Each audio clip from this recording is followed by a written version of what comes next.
ছাদ বাগানে নিজের পরিচর্যায় যদি প্রচুর পরিমাণ শশা ফলাতে পারেন তাহলে কেমন না জানি হয়। Hello friends, welcome to my channel. দেশ এবং দেশের বাইরে থেকে যারা আজকে আমার ভিডিওটি কন্টিনিউ করেছেন প্রত্যেককে gardener tips with Kamal YouTube চ্যানেলে স্বাগতম। তো ফ্রেন্ডস, আজকে আমি আলোচনা করব ছাদ বাগানে টবে শশা ফলানোর বিশেষ কৌশল। এই সময় শশা গাছ রোপণ করলে কীভাবে রোপণ করবেন, কীভাবে শশা গাছে পরিচর্যা করবেন, পাশাপাশি এই সময় শশা গাছে প্রচুর পরিমাণ ফুল আসার সময় হলে কী বিশেষ পরিচর্যা করতে হবে। এর পাশাপাশি শশা গাছে যে সমস্যাটি থাকে, প্রচুর পরিমাণ স্ত্রী ফুলের আনাগোনা বাদ দিয়ে পুরুষ ফুলের আনাগোনা হয়, তাই সেই পুরুষ ফুলের আনাগোনা বৃদ্ধির জন্য আপনাকে কি ব্যবহার করতে হবে, সব কিছু নিয়ে থাকছে আজকের ভিডিওটি। মনোযোগ সহকারে ধৈর্য নিয়ে দেখতে থাকুন। ছাদ বাগানে যখন নিজের পরিচর্যায় আপনি খুব সামান্যভাবেই অর্থাৎ অল্প পরিচর্যাতেই শশা পেতে চান, তাহলে কিন্তু আজকের ভিডিওটি আপনার জন্য। শশা একটি খুব স্বাস্থ্যকর একটি খাবার, যে খাবারটি আমাদের শরীরে নানা ধরনের ভিটামিন, প্রোটিন, ফ্যাট এর মধ্যে থাকে, যেটি আমাদের শরীরে নানা পুষ্টিগুণ বজায় রাখে। তো এটি যদি ছাদ বাগানে একদম নির্বীজভাবে আপনারা করতে চান, তাহলে কিন্তু আপনাকে প্রথমে সঠিকভাবে শশার চারা রোপণ করতে হবে। শশার চারা কিন্তু একদিকে ভোঁতা এবং একদিকে সুচালো দিকটা সবসময় মাটির মধ্যে মাটির উপরের দিকে দিতে হয় এবং ভোঁতা দিকটা কিন্তু মাটির নিচের দিকে দিতে হয়। এরপরে দেওয়ার পরে মাটি অল্প করে উপর দিকে ছড়িয়ে দিয়ে টবের মাটিকে হালকা করে ভিজিয়ে দিয়ে রেখে দিতে হয়। 7 থেকে 10 দিন পরে আপনার শশা গাছ থেকে প্রচুর পরিমাণ যে চারা বার হয়, সেই চারাগুলো ধীরে ধীরে কিন্তু বৃদ্ধি হয়। একটা সময় গিয়ে কিন্তু এখান থেকে প্রচুর পরিমাণ ফুল আসা শুরু হয়। গাছ যখন ধীরে ধীরে বৃদ্ধি হয়ে ওঠে, তখন গাছকে বাড়ানোর জন্য অল্প পরিমাণ নাইট্রোজেনযুক্ত খাবার অর্থাৎ নাইট্রোজেনযুক্ত সার কিন্তু গাছের গোড়াতে দিতে হয়। এক্ষেত্রে আপনি রাসায়নিকভাবে নাইট্রোজেন সার দিতে পারেন। রাসায়নিকভাবে নাইট্রোজেন সার দিতে চাইলে আপনি যেটা করবেন, ইউরিয়া বা দানা ডিএপি আপনার অল্প করে দিয়ে গাছের গোড়াতে টবের মাটিতে দিয়ে দেবেন। যারা আপনারা জৈবিকভাবে দিতে চান, গোবর সার বা যে কোনো ভার্মি কম্পোস্ট অল্প করে টবের মাটিতে দিয়ে দিলে কিন্তু খুব ভালো হবে। এরপরে গাছটি যখন ধীরে ধীরে বৃদ্ধি হয়ে উঠবে, তখন কিন্তু গাছের বিভিন্ন ধরনের রোগ পতঙ্গর আক্রমণ ঘটে। এই রোগ পতঙ্গের মধ্যে সর্বপ্রথম যে রোগের আক্রমণ ঘটে সেটি হচ্ছে পাতা খাওয়া এক ধরনের পোকা, যারা কিন্তু গাছের এই পাতার তলায় এসে কিন্তু ছোট ছোট লার্ভা ডিম পেড়ে দেয়। এগুলো কিন্তু ধীরে ধীরে গাছের পাতাগুলো কিন্তু সর্বনাশ করে দেয়, অর্থাৎ রাতারাতি গাছের পাতাকে কিন্তু সাবার করে দেয়। এই ধরনের পোকাদের আক্রমণ থেকে দূর করার জন্য গাছ যথেষ্ট বড় হলে আপনার সাইপারমেথ্রিন গ্রুপের প্রোফেক্স সুপার বা ওস্তাদ নামে যে কীটনাশকটি আছে সেটি আপনি ব্যবহার করলে খুব ভালো কাজ পাবেন, এক কথায় দুরন্ত কাজ পাবেন। এটি আপনাদের সঙ্গে আমি অবশ্যই বলতে পারি।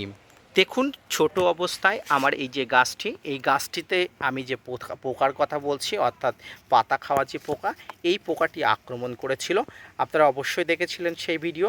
এই পোকাটি আক্রমণ করার জন্য পাতার নিচে থেকে উপরের দিকে একটা ঝাঁঝরার মতো আকার করে দিয়েছে এবং পাতাটার অবস্থা আপনারা দেখুন। এই পাতাগুলো কিন্তু কখনোই আর সুস্থ হবে না। সুস্থ না হওয়ার জন্য এই পাতাগুলো কিন্তু সম্পূর্ণভাবে গাছ থেকে ছেঁটে ফেলতে হবে বা কেটে ফেলতে হবে। সর্বপ্রথম আপনার যে কাজটি আপনার করতে হবে সেটি হচ্ছে ছেঁটে ফেলা বা কেটে ফেলা। তাই পাতাগুলো কিন্তু ছেঁটে বা কেটে ফেলতে হবে এইভাবে, যাতে এই পাতা থেকে কোনো এফেক্ট আর গাছে না হয়। এর পাশাপাশি এই পাতাতেও লেগেছিল, আপনারা দেখুন আমি তাৎক্ষণিক ব্যবস্থা নেওয়ার জন্য কিন্তু এইখানেই থেমে গেছিলো এবং সেই ধরনের কীট পতঙ্গদের আক্রমণ কিন্তু গাছ থেকে উধাও হয়ে গেছিলো। শশা গাছ একটি অবলম্বনকারী গাছ, অর্থাৎ এই গাছ কিন্তু অবলম্বন পেয়ে উপর দিকে ওঠে। গাছটিকে অবলম্বন দিলে কিন্তু তরতর করে বেড়ে ওঠে। অনেক ছাদ বাগানি টবের মাটিতে শশা চাষ করেন, যেমন আমি করেছি। এই গাছটি বেড়ে ওঠার জন্য দেখুন অবলম্বনও দিয়েছি এবং তরতর করে বেড়ে উঠছে। যারা মাঠ বাগানে করছেন তারা অনেক সময় মাচান দেন বা ভাড়া দেন, তারা অবশ্যই দিতে পারেন। আবার অনেকে মাটিতেই করেন, অবশ্যই মাটিতে করলেও কোনো অসুবিধা নেই। এরপরে আসে গাছে ফুল আসার সময়।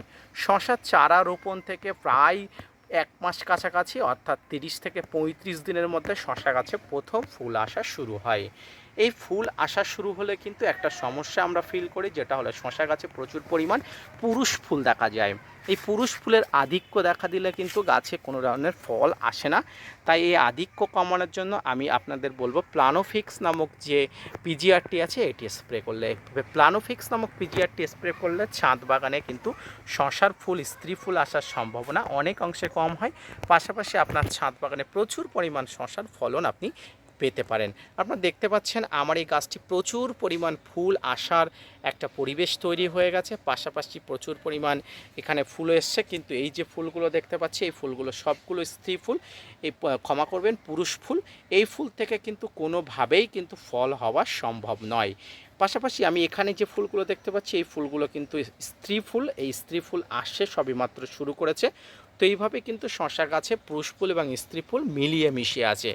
এর পাশাপাশি আরও একটি প্রসেস যেটাকে 3G প্রসেস বলা হয়, যেটি হচ্ছে শশার এই যে ডগাটা কেটে দেওয়া। আপনারা যদি এই ডগাটা কেটে দিতে পারেন দেখবেন ডগা কেটে দিলে এরপর থেকে যে কাণ্ডটা বাড়বে এখান থেকে স্ত্রী ফুল আসার সম্ভাবনা অনেক অংশে বাড়ে।